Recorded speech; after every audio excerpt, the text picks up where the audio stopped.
Келгиле балдар, азыр калкыган жумурткалар деген экспериментти жасап көрөлү, анан текшерели. Негизи ошо жумуртка суунун ичине суу куйсак чөгүп кетеби, же суунун үстүндө калкып калабы? Бул экспериментке бизге мына жумуртка, чийки жумуртка керек. Андан тышкары мына бош стакан, суу, анан чай кашык. Бунун ичинде болсо туз. Эми келгиле балдар. Бул стаканды алман алабыз. Анын ичине жумуртканы салабыз акырын. Эми стакандын ичине суу куялы. Суу куйдук. Так, эми көрөлү, эмне болуп атат жумуртка? Суунун ичинде чөгүп калдыбы же калкып жүрөбү? Кел, суунун ичинде көрдүң? Чөгүп калды, Так, эми сууга бир кашык туз кошолу. Карлыгаш бир кашык суу кошуп туруп, анан аралаштыр. Акырын жумуртка сынып калбасын, акырын аралаштыр. Жумуртка жанагыдай эле чөгүп турат, Эми улам тузду кошо беребиз, бирок санайбыз канча кашык туз кошконубузду.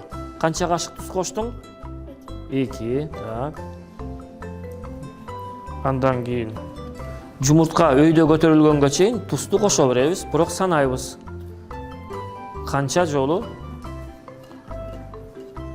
канча кашык туз кошконубузду.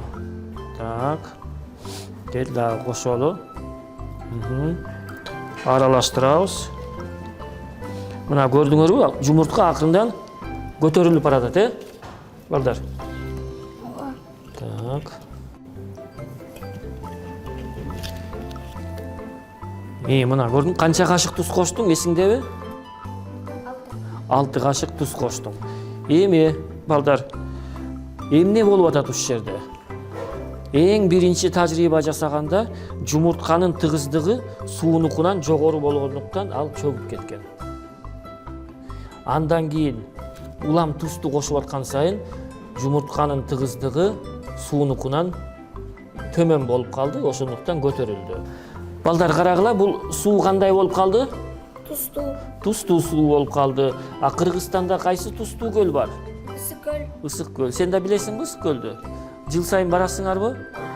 А жерде дагы мына туздуу суунун ичинде биз монтип калкып жүрөбүз, Анда балдар ушул менен тажрыйбабыз бүттү.